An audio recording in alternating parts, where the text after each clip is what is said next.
Lofty Mount Rainier beckons to young woman in 1926 and her daughter today. Invariably, it looms large. Some days it sparkles, taking our breath anew, though we've seen it countless times.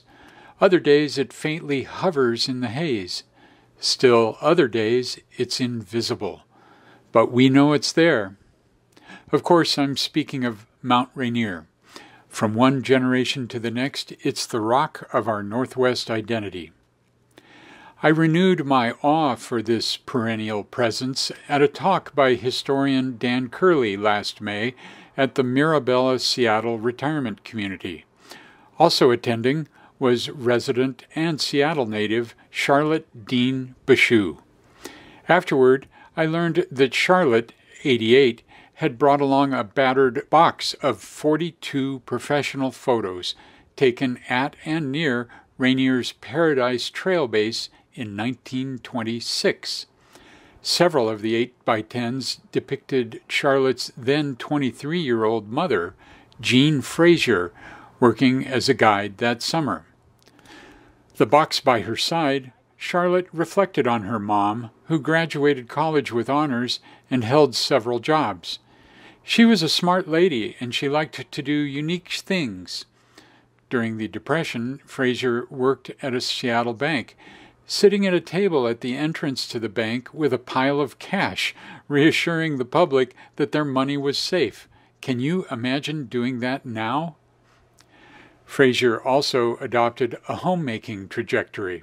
She married in 1929, gave birth to Charlotte in 1935, and another daughter in 1938. The three followed Frazier's husband through stateside military service during World War II. Frazier embraced entertaining guests, playing bridge, and hiking the Silverton Big Four region of the Washington Cascades. She was tough, just her personality. With what we went through as a family during the war, I think it was tough for her not to have a profession. The keepsake box symbolizes a formative session that Frazier apparently treasured, but didn't chronicle or discuss with her children. But the photos themselves, showing a vibrant young woman alone and with peers crossing meadows and cavorting on shorter nearby peaks with lofty Rainier as a backdrop, tell a vivid tale. Today, active like her mom, Charlotte golfs and organizes walks at Mirabella. In August, I drove her to Paradise, where she readily repeated her mom's 97-year-old pose, and she beamed with satisfaction.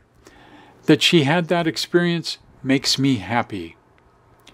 The twin gazes of mother and daughter, backed by gleaming grandeur, reflect the warmth of youthful dreams, and Charlotte's tenderness beckons most anyone's Rainier yearnings, certainly my own. As a child, I often was driven by my mom across the Mercer Island floating bridge. On a clear day, she would point south and proclaim, "Get out your ice cream spoons, the mountain's out." In our first then photo, Jean Frazier, 23, sits amid the paradise wildflowers during her stint as a guide at Mount Rainier National Park in the summer of 1926. Today, modernized trails protect the natural areas.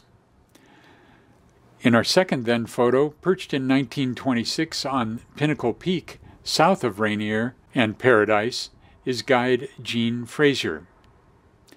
In our third then photo, guides, including Jean Frazier at left, ponder 14,411-foot Mount Rainier, likely from the Glacier Vista Trail in 1926. The peak's native identity famously translated to "the mountain that was God," also the name of its most enduring guidebook. In our fourth then photo, guides gather at Paradise in 1926. It is not known if Jean Frazier is among them. The sign says, "An invitation, moving picture and lantern slide lecture every evening in auditorium. Everyone invited. Rainier National Park Company." To see all 42 photos that Frazier saved from 1926, visit pauldorpat.com. And finally, today, Charlotte Dean Bushue repeats the 1926 pose of her mother at the foot of Skyline Trail near the Henry M. Jackson Visitor Center at Paradise. The Mountains National Park was established in 1899.